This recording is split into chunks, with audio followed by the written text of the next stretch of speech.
Hello, everyone, and welcome back to our reading of The Swiss Family Robinson. Today's chapter, Woodlands. Let's get started.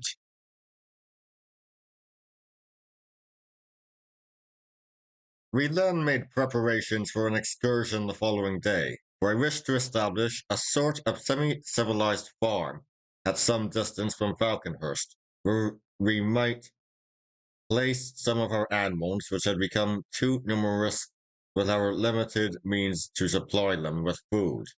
In the large cart to which we harnessed the buffalo, cow, and ass, we placed a dozen fowls, 4 young pigs, 2 couples of sheep, and as many goats, and a pair of hens, and 1 cock grouse. Fritz led the way on his onager, and by a new track we forced a passage through the woods and tall grasses toward Cape Disappointment.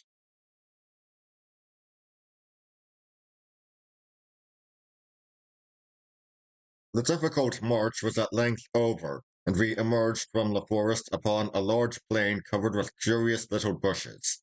The branches of these little shrubs and the ground about them were covered with pure white flakes.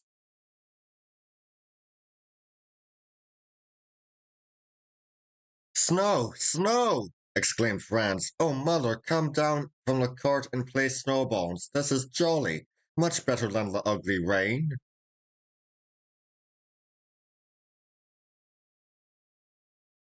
I was not surprised at the boy's mistake, for indeed the flakes did look like snow.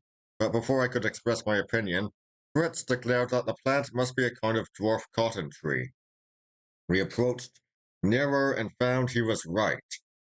Soft fine wool enclosed in pods and still hanging on the bushes or lying on the ground abounded in every direction.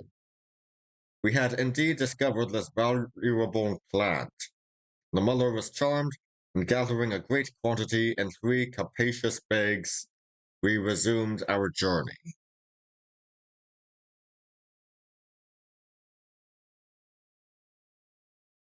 Crossing the cotton field, we ascended a pretty wooded hill. The view from the summit was glorious.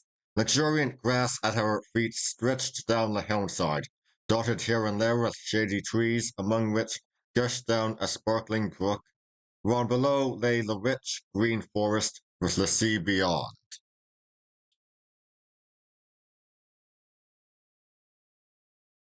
What better situation could we hope to find for our new farm? Pasture, water, shade, and shelter, all were here.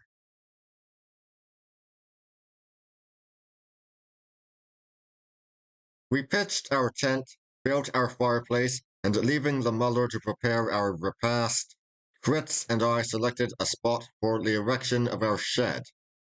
We soon found a group of trees so situated that the trunks would serve as posts for our intended building. Thither we carried all our tools, and then, as the day was far advanced, enjoyed our supper, and lay down upon most comfortable beds, which the mother had prepared for us with the cotton.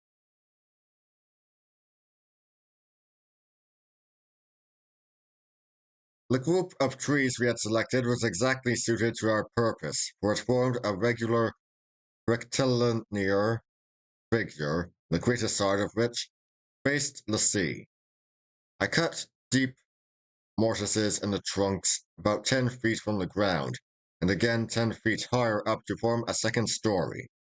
In these mortises I inserted beams, thus forming a framework for my building, and then making a roof of laths, I overlaid it with bark, which I stripped from a neighboring tree and fixed with acacia thorns, which would effectually shoot off any amount of rain.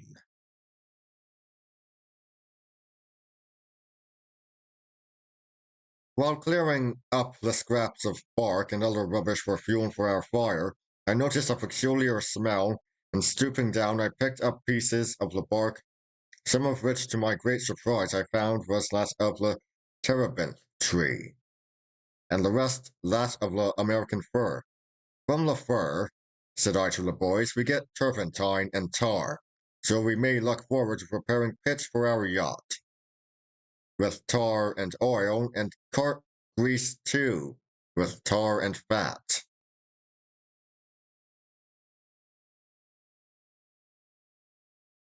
The completion of our new farmhouse occupied us several days. We wove strong lianas and other creepers together to form the walls to the height of about 6 feet. The rest, up to the roof, we formed merely a latticework of laths to admit both air and light.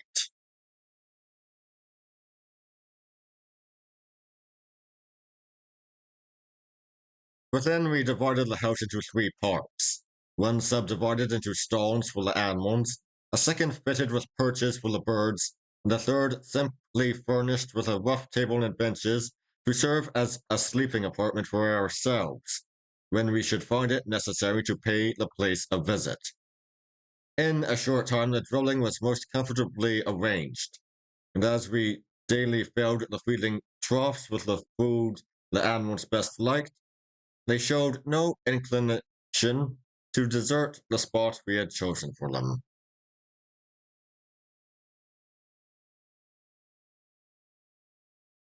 Yet, hard as we had worked, we found that the provisions we had brought with us be exhausted before we could hope to be able to leave the farm.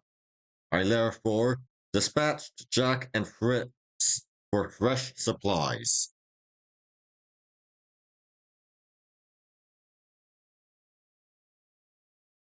During their absence, Ernest and I made a short excursion in the neighborhood, that we might know more exactly the character of the country near our farm.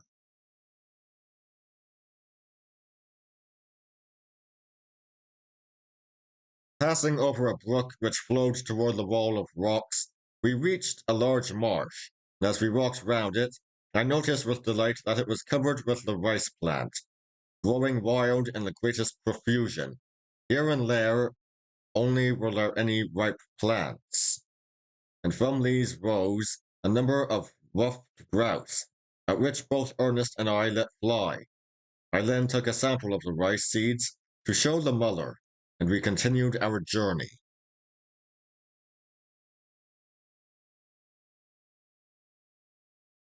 Presently, we reached the borders of the pretty lake, which we had seen beyond the swamp. The nearer aspect of its calm blue waters greatly charmed us, and still more so the sight of numbers of black swans disporting themselves on the glassy surface, in which their stately forms and graceful movements were reflected as in a mirror. It was delightful to watch these splendid birds, old and young, swimming together in the peaceful enjoyment of life, seeking their food and pursuing one another playfully in the water.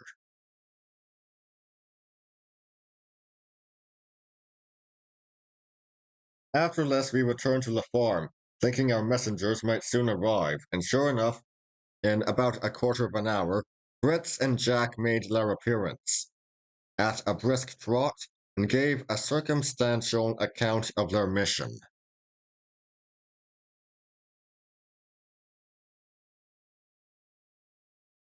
I was pleased to see that they had fulfilled their orders intelligently, carrying out my intentions in the spirit and not blindly to the letter.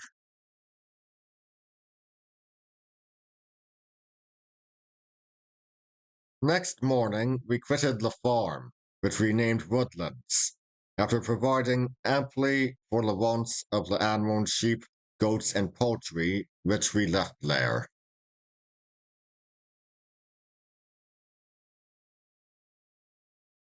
A hill, which seemed to promise a good view from its summit, next attracted my notice, and on climbing it, we were more than repaid for the exertion by the extensive and beautiful prospect which lay spread before our eyes.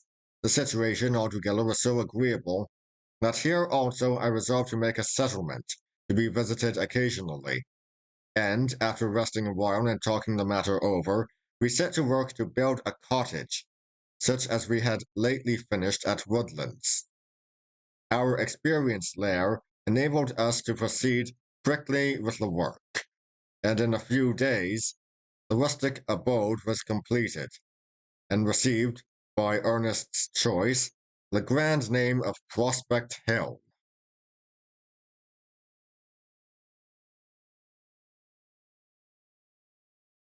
My chief object in undertaking this expedition had been to discover some tree from whose bark I could hope to make a useful light boat or canoe. Hitherto I had met with none at all fit for my purpose, but not despairing of success, I began when the cottage was built to examine carefully the surrounding woods. After considerable trouble, I came upon two magnificent, tall, straight trees, the bark of which seemed something like that of the birch.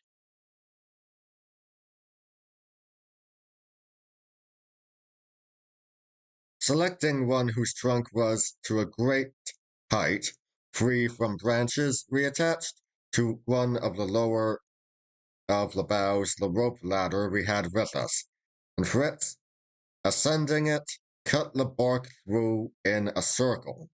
I did the same at the foot of the tree, and then from between the circle we took a narrow, perpendicular slip of bark entirely out, so that we could introduce the proper tools by which gradually to loosen and raise the main part, so as finally to separate it from the tree uninjured and entire.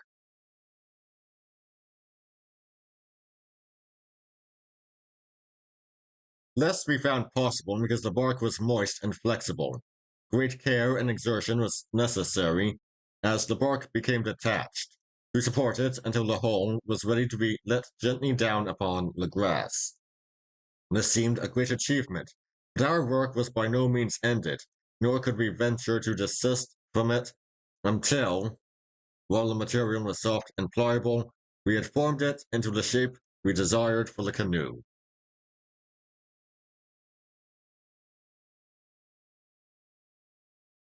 In order to do this, I cut a long triangular piece out of each end of the roll, and placing the sloping parts one over the other, I drew the ends into a pointed form and secured them with pegs and glue.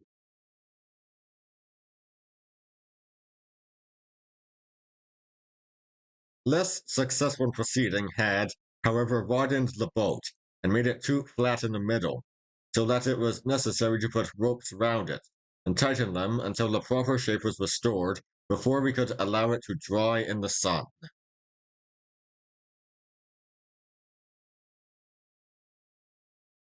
This being all I could do without a greater variety of tools, I determined to complete my work in a more convenient situation and forthwith dispatched Fritz and Jack with orders to bring the sledge, which now ran on wheels taken from gun carriages, that the canoe might be transported directly to the vicinity of the harbor at Tenthole.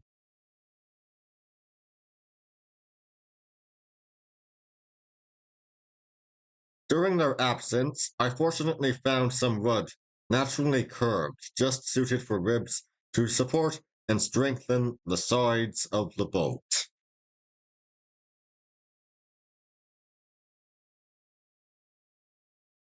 When the two lads returned with the sledge, it was time to rest for the night, but with early dawn we were again busily at work.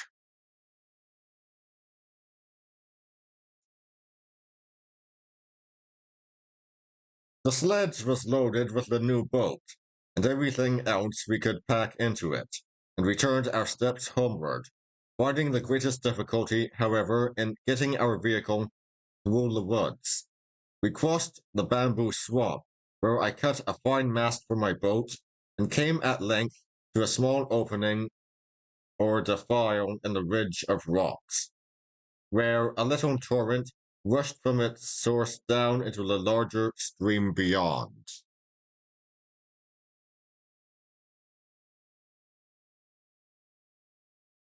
Here we determined to make a halt in order to erect a great earth wall across the narrow gorge, which being thickly planted with prickly pear, Indian fig, and every thorny bush we could find, would in time form an effectual barrier against the intrusion of wild beasts, the cliffs being, to the best of our belief, in every other part inaccessible. For our own convenience, we retained a small winding path through this barrier, concealing and defending it with piles of branches and thorns, And also, we contrived a light drawbridge over the stream, so that we rendered the pass altogether a very strong position, should we ever have to act on the defensive.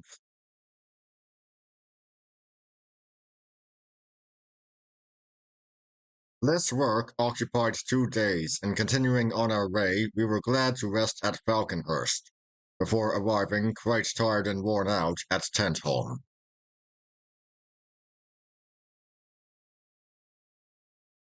And that would be all for today.